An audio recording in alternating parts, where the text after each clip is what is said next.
আসসালামু আলাইকুম। আশা করি তোমরা সবাই অনেক ভালো আছো। আজকে আমরা ইউনিট 5 হিউম্যান রাইটস এর লেসন 4 কোল মাইনার্স এই লেসনটা পুরোটাই কভার করার চেষ্টা করব। তাহলে আমরা শুরু করি। এখানে যে টাইটেলটা দেখছো কোল মাইনার্স, কোল মাইনার্স হচ্ছে কোল মানে কয়লা। তো মাইনার্স হচ্ছে যারা খনন কাজ করে। তাহলে কোল মাইনার্স হচ্ছে সাধারণত কয়লা খনিতে যারা কাজ করে বা কয়লা শ্রমিকদেরকে বোঝায়। আচ্ছা, sharing the earth is a collection of justice oriented environmental writing. যে নামটা দেখছো শেয়ারিং দ্য আর্থ, এটা একটি বইয়ের নাম। তো এখানে কি হয়, is a collection of justice oriental environmental writing. এই যে তোমরা আগে লাইনটা দেখো, জাস্টিস ওরিয়েন্টেড এনভায়রনমেন্টাল রাইটিং, এটা এই ধরনের লেখাকে বোঝায় যেগুলো হচ্ছে পরিবেশ সংক্রান্ত বিষয়গুলোকে তুলে ধরে এবং মানুষের উপর যে অন্যায় হচ্ছে সেই জিনিসগুলোকে তুলে ধরে। তাহলে এটা আমরা মিনিং করি, শেয়ারিং দ্য আর্থ একটি ন্যায়ভিত্তিক পরিবেশ বিষয়ক লেখার সংকলন। ইন দিস লেসন, এই লেসনে আমরা we will read an excerpt from the speech of Lord Ashley which he delivered in 1842.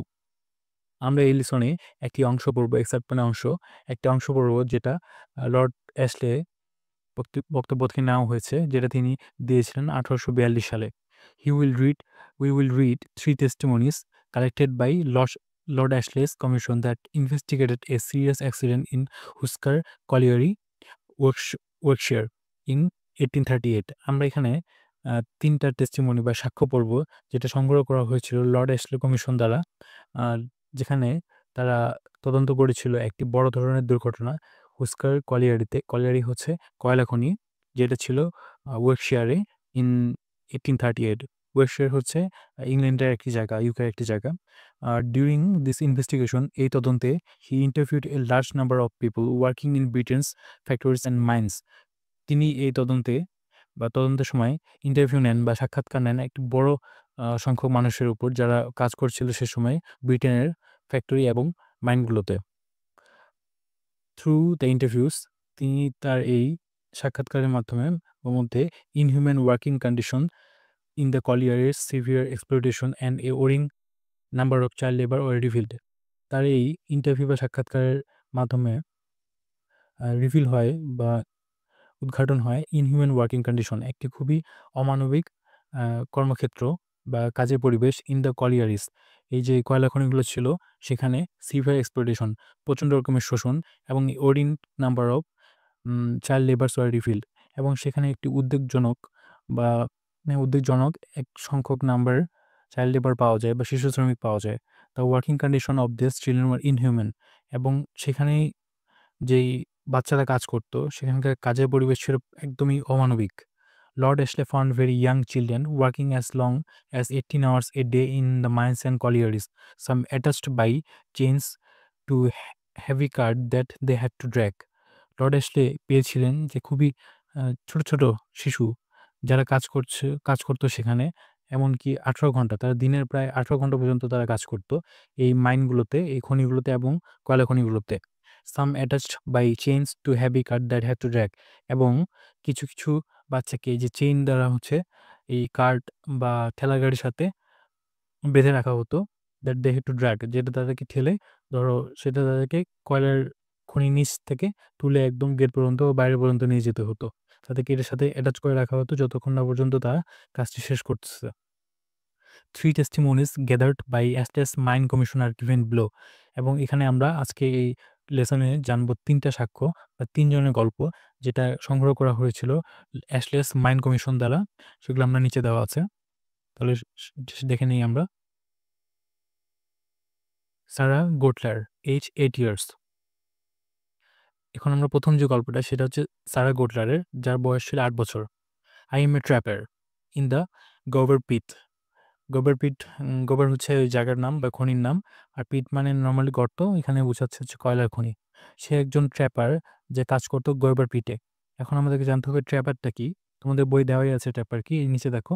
The trapper in the coal mine was often the youngest member of the family working underground.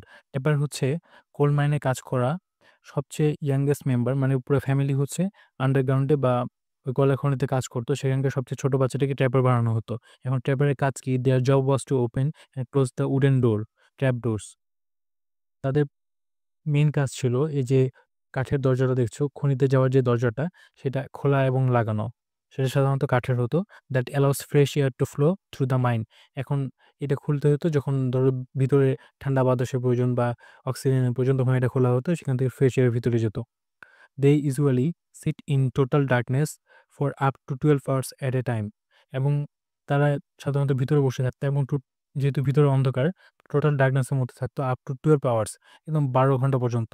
Waiting to let the cold up through the door. এবং wait করতো যখন এই যে লাইনগুলো দেখছো এখান থেকে, যখন ওই ঠেলা গাড়িটা বা যেগুলোতে কয়লা থাকে সেটা ফেরত না আসা হচ্ছে, ততক্ষণ পর্যন্ত সে এখানে বসে বসে বসে থাকতো। এবং যখন প্রয়োজন পড়তো দরজা খোলা, তখন দরজা খুলতো, খুলে ফ্রেশ এয়ার ফ্লো করার সুযোগ করে দিত। আচ্ছা, আশা করি আমরা ব্যাপারটা বুঝতে পেরেছি। এখন দেখি, it does not tyre me. এটা আমাকে ক্লান্ত করতো না। But I have a trap without a light and I am scared. এবং আমার কাছে একটি ট্র্যাপ ডোর বা এই দরজা আছে উইদাউট এ লাইট, একটি লাইট ছাড়া। আই এম স্কেয়ার্ড, যেহেতু সে ছোট বাচ্চা, সে ভয় পেত। I go at 4, sometimes 3:30 in the morning.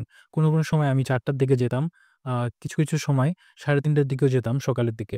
And I came out at 5:30, এবং আমি 5টা বা 5:30টায় ফেরত আসতাম বাসায়। I never go to sleep. আমি সেখানে কখনো ঘুমাতাম না। Sometimes I sing when I have light. কখনো কখনো আমি গান গেতাম যখন আলো থাকতো, but not in the dark. কিন্তু আমি অন্ধকারের মধ্যে গান গেতাম না। I dare not sing then. আমি অন্ধকারের মধ্যে গান গাওয়ার সাহস পেতাম না। I don't like being in the পিট। আমার এই পিট বা কয়লা খনির মধ্যে থাকতে পছন্দ না। I am very sleepy when I go sometimes in the morning. আমি অনেক সময় খুবই ঘুম অনুভব করি যখন আমি সকালের দিকে যাই। I go to Sunday schools. আমি সানডে স্কুলে যাই। সে যেহেতু খনিতে কাজ করে, সে রেগুলার স্কুলে যেতে পারত না। তাদের দেশে আ হলিডে বা বন্ধের দিন হচ্ছে সানডেতে। তো সেদিন তারা হচ্ছে ছুটি থাকতো, তখন সে স্কুলে যেত। And reading made easy. এবং সে সেখানে পড়তো reading made easy. Reading made easy হচ্ছে ছোট বাচ্চাদের বই, যেটা তারা সহজে তারা অক্ষর শিখতে পারে, পড়া শিখতে পারে। She knows her letters and can read little. সে কিছু কিছু লেটার মানে হচ্ছে এখানে অ্যালফাবেট বোঝাচ্ছে। সে কিছু কিছু অক্ষর জানতো। অ্যান্ড ক্যান রিড লিটল, এবং অল্প কিছু ওয়ার্ড পড়তে পারতো। দে টিচ মি টু প্রে। এবং এই সানডে স্কুলে তারা তাদেরকে শিখিয়েছিল প্রে করা বা প্রার্থনা করা। She repeated the Lord's prayer. সে ঈশ্বরের যেই প্রেয়ার আছে সেটাকে রিপিট করার চেষ্টা করতো বারবার। নট ভেরি পারফেক্টলি সে পারত না। ran on with the following allusion, এবং চালিয়ে দিত এই সামনে যে লাইনটা আছে এগুলো দিয়ে। God bless my father, mother, sister, brother, uncles and cousins and everybody else, and God bless me and make a good servant, amen. এবং সে কি অ্যাড করতো, যেহেতু সে পুরো প্রেয়ারটা পারতো না, প্রার্থনাটা পারতো না, তাহলে সে এটা দিয়ে চালিয়ে দিত যে ঈশ্বর আমার বাবা মা, ভাই বোন, চাচা চাচি, কাজিন এবং এভরিবডি যারা আছে সবাইকে যেন ব্লেস করে, এবং আমাকে যেন একটু গুড সার্ভেন্ট বানায়, আমিন। তো গুড সার্ভেন্ট বলতে এখানে বোঝাতে পারে যে ঈশ্বরের সার্ভেন্ট বা সেবক, অথবা হতে পারে সে এরকম বোঝাচ্ছে যে সে যেই কাজটা করছে সেটা যেন ভালো করে করতে পারে। I have heard the tale of Jesus many a time. আমি অনেকবার যীশু খ্রিস্ট বা আ জিসাসের অ্যান্ড গল্প শুনেছি। I don't know why he came on earth. কিন্তু আমি জানি না তিনি কেন দুনিয়া বা পৃথিবীতে এসেছিলেন। I am sure and I don't know why he died. কিন্তু আমি জানি না তিনি কেন মারা গিয়েছিলেন। The but he had stones for his head to rest on. কিন্তু আমি এটা জানি যে তিনি মাথায় বা পাথরের উপর মাথা দিয়ে থাকতেন। এই লাইনটা দ্বারা বোঝাচ্ছে যে তাকেও অনেক স্ট্রাগল করতে হয়েছিল। উনি ঈশ্বর হওয়া সত্ত্বেও তাকে এই দুনিয়ায় অনেক পরিশ্রম করতে হয়েছে, হার্ড ওয়ার্ক করতে হয়েছে। উনি কোনো কমফোর্টেবল লাইফ লিড করেননি। এজন্য বলছে যে he had Stones for his head to rest on. মানে তাকে রেস্ট করার জন্য পাথরের উপর মাথা দিতে হয়েছে।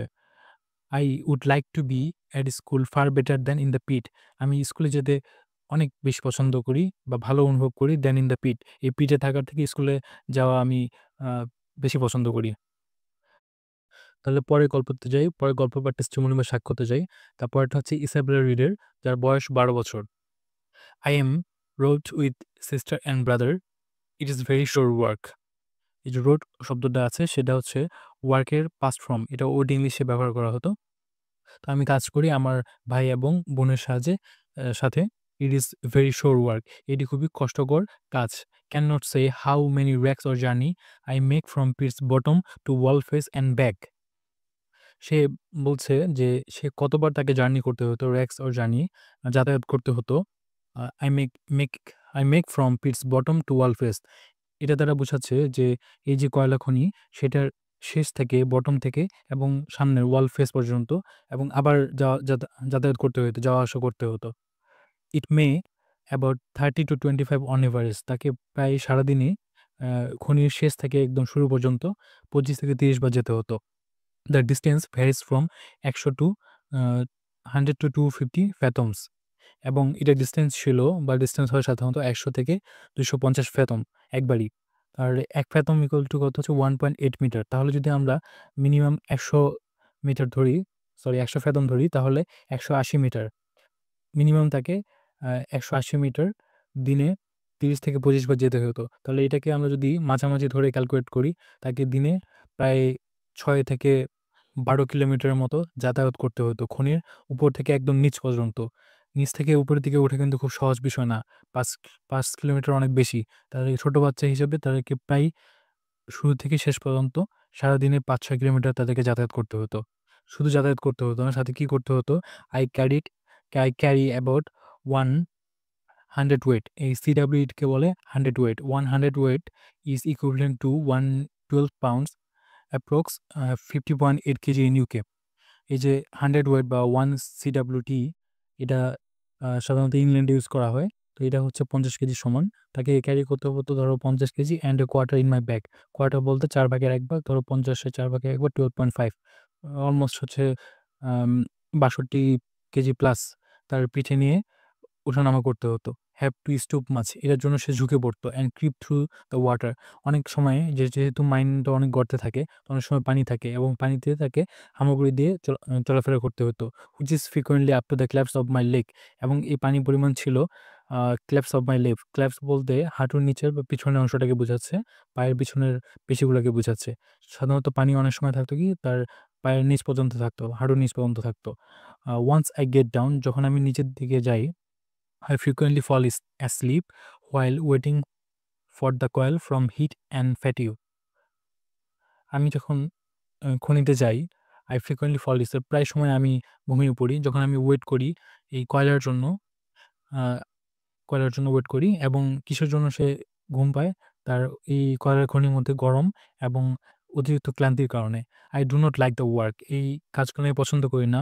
নর ডু দ্য লেসিস, সে যেহেতু মেয়ে সে বলতেছে সেও পছন্দ করে না এবং বাকি লেসিস বা লেসিস মানে হচ্ছে গার্লস বা মেয়ে, বাকি এটা ওল্ড ইংলিশ, বাকি মেয়েরা আছে তারাও পছন্দ করতো না। But they are made to like it, but তাদের পছন্দ হতে বাধ্য।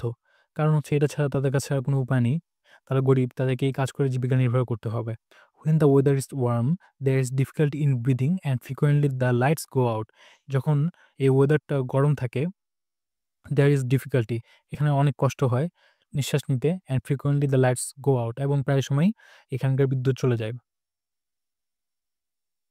3rd নাম্বার টেস্টিমনিটা হচ্ছে ম্যারি ব্যারেটের, যার বয়স হচ্ছে ১৪ বছর। I have work down in the pit for 5 years. আমি এই খনিতে কাজ করছি প্রায় ৫ বছর ধরে। My father's works in the next পিট।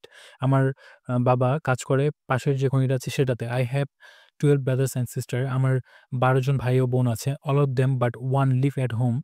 তাদের প্রত্যেকেই, একজন বাদে প্রত্যেকেই হচ্ছে কি কাজ করে এই পিটে। They wave and wind and hurry. One of them can read and none of the rest can or write। তাদের মধ্যে অনেকেই হচ্ছে বুননের কাজ করে এবং হচ্ছে আ বুননের সংক্রান্ত যে কাজগুলো, পরিষ্কার করা এই কাজগুলো করত। তাদের মধ্যে একজন হচ্ছে পড়তে পারে আর বাকি কেউই পারে না। না পড়তে পারে না লিখতে পারে। They never went to the day school। তারা দিনের স্কুল বা রেগুলার স্কুলে কখনো যায়নি। But 3 of them go to the Sunday school। কিন্তু এই ১২ জনের মধ্যে ৩ জন সানডে স্কুল বা ছুটির দিনে যে স্কুলটা থাকে সেটাতে যেত। I came down in the pit at 7 in the morning। আমি এই পিটে আসতাম সকাল ৭ টার দিকে। I do not like working in the pit। এবং আমি এই পিটে কাজ করতে পছন্দ করি না। But I am obliged to get a living। কিন্তু আমি বাধ্য এই কাজগুলো করতে আমার জীবিকা নির্বাহের জন্য।